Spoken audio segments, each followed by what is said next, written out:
Demo-IGN, it's day 2 of the E3 and we are still here to talk about video games, and right now we're going to talk about FIFA16, I must say, I almost said FIFA15. My name is Maarten and next to me is Nick Chen, and he's the senior producer of the game. Welcome, Nick. Thank you. Nice to have you here. It's great to be here. How's this E3 for you? It's been fantastic. As you see, we just opened the gates, so everyone's flooding in. It's been a great show as always. Day 2, so we're ready to go. So you're working on FIFA16 a whole year, I think. So let's just dive in. What did you bring for us? Lots of stuff. So we're going to go straight into looking at some gameplay stuff here, and I think that we're really excited about the game that we're bringing in this year. Really taking a step back as developers, looking at all areas of our game. We talked a lot about innovating across the entire pitch, and really touching all the systems that we have, and really creating a very balanced experience. The balanced sports game is ultimately a real fun game to play. So if you look back at FIFA15, what would you name as the things that bothered you the most, where you were not happy with? Yeah, well, listening to fan feedback, the two really big things, and one was they really wanted confidence in defending. It was difficult at times to stick with speedy wingers, Ronaldo, they were really Bale. A bit overpowered, I think, right? And I think a lot of times you saw online players playing with Real Madrid versus Real Madrid. So we wanted to create a game that felt more balanced. So we've done a lot of work in defending, which we're going to show you in a minute. The second thing as well was really bringing the midfield back into play, and people just bypass the midfield completely, right? Exactly, and I think a lot of people felt they could go from from defending straight up to the up front with the long passes, but also that pace, the speed of the wide players, especially the skilled ones, meant it was quite easy to bypass the midfield. So those are the things that we've really focused on. Also looking at creating those moments of magic as well, kind of some new dribbling mechanics, working a lot on shooting, and literally touching every single system in our game. But it's all about creating a really balanced experience. All right, awesome. So Pele was actually at the press conference of EA, right? Absolutely. So what is his relation with the game, actually? Well, if we look at our game and looking at creating this balanced experience, we have an amazing technology. We have the player impact engine and physics and locomotion and animation. If we can create it, looking at our entire game, improving it, balancing the game out, we feel that ultimately it's the beautiful game, and in FIFA you can play beautiful. He coined that phrase. What better way to exactly, and what better way to show that than have the great man himself on stage with David on Monday? Yeah, well, so looked really cool. Okay, let's just dive in. I think you have a new feature. It's called Swift defending, no? Yeah, swing steps. So so we've done a lot of work around really focusing in on the agility and the responsiveness in the players, and this is just one example of many. So you see Neymar here, the defender. He's just keeping with Bale, and you can see just quickly and agile keeps changing in these swing steps to stay with Bale. And as we know, last year at times it was very difficult to stay with Bale as a defender. If we go into the next sequence here, we've obviously done a lot of work around the player movement itself and responsiveness, but we've also done a lot of work around the AI of the team themselves, the defensive playing as a unit. So you can see there that the possession was changed. There was a change in possession. What I want you to look at is the bottom of the screen. Look at the left back. Yeah. Sorry, the right back. And he covers instantly, gets back in the play, and is able to cover that, nice through ball. Is this the AI, or is this? This is the AI actually tracking back for you, getting players back into position. Here's another example here. Previously in the game, we'd focused too much on man marking. Players would focus completely on man marking. If you look at the top of the screen here, you can see Rakitic. He's man marking. I think it's Ronaldo at the top there. Yeah, that's Ronaldo. Benzema gets the ball, and then you can see Bale makes a great run. So he moves away from Ronaldo because he's covered by PK, and he's able to actually cover that space. So what we're seeing is moving away from man marking to actually cover dangerous space. Really important, and it's sort of transforming the feel of the game. Another thing we just want to show here, I'll come in a little bit closer, is some work we've done around animations and actually some new context and the way that we're doing in defending. So you mentioned this to me earlier. I know you've played this. Yeah, I'm really happy about this. Focus on Marcelo here. We've completely redone all of the slide tackle animations. As he come in, Messi recognizes that he's coming. Marcelo actually commits to slide tackle. Messi then dinks over him. He's never going to reach it. You can now press the slide tackle button again, pop up, and you're back in the play, and he uses body position to actually win back the ball. This is totally new. I really like this. I actually played the game yesterday already, and I used it a lot, and it works. It really helps that responsive feel. So what we're going to go now... Why did you guys do this? Is it because the old sliding tackle was just... It was too... if you missed it, it was just game over? Exactly. I think, slide tackle could be powerful, but it could also just take you completely out of the play. And we wanted to get that responsiveness back, make him feel you had a second choice. You look at top players, they can get up pretty quickly. So we wanted to focus in on that. This is now where we're really focusing in on the midfield, and that's sort of what we call midfield matters again. So we've really completely reworked our interception logic. As the ball comes forward here, Benzema's about to get the ball, but you can see that PK actually gets tight, and he sees the opportunity to come in and intercept. So we're getting these really nice two-player interactions, and he steps in to challenge the ball. Here's another example of it here. The ball comes in, and it's Rakitic again here, actually. He comes in and sees that he can get to the ball and actually slides to do that. Cool. This is transforming the feeling of the game. It's meaning that you can't bypass the midfield anymore. You have to build up play through the midfield, think about different ways to attack. It's creating much more variation, meaning that you can look and play with different teams, within the game. But I talked about balance right off the top, and this is a way that you can counter the interceptions. You can now do a quick pass, a hard pass anywhere on the pitch. Right?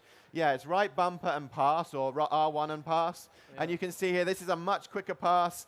Neymar here hasn't got a chance. You can see that Mascherano's trying to do what PK did, but because the ball's played more quickly, he doesn't have that opportunity. Does this also mean it's hard to control the ball as an attacker? That's a great point, and absolutely, depending on where you're using this, how you're using this, the skill of the player that's receiving the ball, it might mean he takes a little heavier touch, absolutely. Right. Again, it's about maintaining that balance.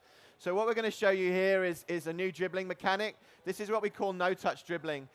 This gives you the ability to choose when and where you touch the ball. So if you look sounds a bit odd. It does, but dribbling. Ultimately, you think about Messi and Ronaldo. They use body swerve, they use feints to get round defenders. It's actually left bumper or L1. You think about the clutch in a car. When the clutch is off, you can dribble normally, a dribble touches. If you engage the clutch, the engine is not engaged anymore, so you can move around the ball without touching it. So here's a great example of it here. Messi just faces up Ronaldo. We're holding down the left bumper here. He goes one way to feint, comes back the other way, and then explodes out. So it's about explosive movement out and goes around Marcello. Is it with a bumper or a trigger? It's left bumper. Okay. Yeah. So if you release it, it's explosive. Exactly. You move out. Exactly. So this is a great way to just humiliate your opponent. Yeah, and this is a way of using it at speed. So here we're using sprint with Ronaldo. And here's, again, it's just a little body feint here. He does it right there. That's enough to sell PK, who slides in, and then he rides the challenge. So it could have gotten up, though. Yeah. Leads in different situations, and it's another little tool that you can use to win the ball. We talked about touching everything. I'm just going to touch on a couple of extra things here. We've completely reworked crossing as well. So I'm going to show you here how we've reworked how you cross the ball, but also our targeting of crosses. Previously, crosses would be very square. Yeah. It was a bit of exactly, and a dice roll of who wins the ball. Players would go up, attackers defend. Exactly. It felt like you had no control of the pass. Yeah. So now, if this is a double tap cross, I'm actually leading the player a little bit more. We're getting players to run onto the ball. In this case, it's Benzema. You can see the ball is in behind the defenders, and he's trying to get in on the ball. Great. What this means, though, is there's more error on crosses. It means that if you don't time it, they'll probably miss. They'll just miss the attacker. So there's more skill involved. It also means there's a better thing if you can get space out wide, you can get a more accurate cross in. The final thing we're going to show you now is just on shots, and just to sort of show you a couple of examples here. We're now spending a lot more effort in looking at how the ball and the foot connect. All right. We're actually using a 3D model of the foot. And in this case, it's a very square shot. He hits it square, laces shot, and you can see this is a more straight driven shot. We're getting more driven trajectories into the game. Feel that we wanted shooting to feel a little bit more rewarding. So this is more of a driven straight shot. Okay. If I show you another example here, this is Kroos. He comes around and he gets his foot around the ball a little bit more. And this is actually a curling shot. It feels a bit more finesse. This is actually a finesse shot? No, this is a normal laces shot again, but it's sort of in-swinging shot, which is nice. And then the opposite here, Benzema cuts across the ball, and it spins away. So really trying to, we've got great ball physics. If we can, more realistically look at how the foot connects to the ball, we can get much more emergent behavior. Last year you totally redid the goalkeepers. Yes. There were some troubles with it, I think. They were pedaling backwards, so it was a bit... Yeah. Well, that was a trouble with long shots. Yeah. How did you guys? So just to sort of, we understand there were some issues. There was some times when goals went in, and it didn't feel great. We've put just as much effort this year as last year into the goalkeepers. We're looking at making sure that balance between the shooter and the goalkeeper feels right, dealing with some of the issues that we had. But really, we have an amazing technology base with the goalkeepers, with the changes that we made, and really helping to develop and enhance that this year. So lots of investment in goalkeepers again. And lots of balancing as well with the play. Absolutely. Another big feature is the women's teams. Yeah. We're actually the first time in FIFA history we get to play with the ladies. Yeah, so I think we're seeing the video here right now, and this for us as a team, we've been working on this for a while and on quite a few years, and we're incredibly proud to be able to bring women into our game. We want to be the most authentic football game there is, and we feel women need to be part of that. But when we bring women to our game, we wanted to make sure we did it right. Yeah. So we did a prototype. What was the big challenge for that? So we did a prototype about 3 years ago, and we realized that our body scaling, the way we did body types, just wasn't good enough. So we did a lot of work in that technology. We did a very linear scaling. Now we're scaling by body, shoulders, hips. It's created much more unique body types, which actually enhances the man's game as well. We can do tall, skinny players. Peter Crouch, Akafemwa, obviously he's a FUT legend. We can do those kind of body types now in a more authentic way. We did facial scanning, lots of new animations. We also did hair simulation. So we wanted to bring all these elements in when we brought women to our game, and we've been able to do that. So there's like 12 teams right now. 12 international teams, so absolutely. Are there coming more international teams? Are there going to be club teams? Well, we've started with 12, and obviously we're very excited to do that. We'll see how people react, and we'll look and see what we want to do in the future. But right now it's 12 international teams. So I also saw we saw Messi, right? And we had this, he had the tattoo sleeve. Yeah. That's a new thing in FIFA as well, right? It is. So obviously we've never had tattoos on the arms before. It's just Messi right now. Why is it just Messi? Well, it's just, technically, it was something we needed to change the way we made up the different body types, again, and we're just focusing on that one right now, and we'll see what happens in the future. Because there's a lot of players with tattoos. Absolutely. So we talked about women's football, we talked about the midfield, shooting, goalkeepers. What else is there completely new? I think it's the trainer, right? The hints and tips during the game. Yeah, so we wanted to create, we obviously have a lot of new players coming in, but also for our core players as well. You get a lot more out of a game when you understand it, when you understand how to play. And I think people don't want to go through a mode. They don't want to go through training, as it were, to learn the game. They want to learn the game whilst playing it. So the inspiration for us is, the best way to learn a game is with a friend sitting next to you. It's, press this button. So we created this overlay system where you play the game. If you're out wide, it says cross. If you're in on goal, shoot. But the key is as well, it kind of updates with you. So if you complete a number of passes, it'll then show you through balls. But it'll also start to show you more of the complex controls, double, triple tap crosses. So what we're finding is, how do you choose? I mean, this game is getting pretty complicated. I mean, purpose passing. I always use the left bumper as well to just get to start a 1-2 combination. Yeah, absolutely.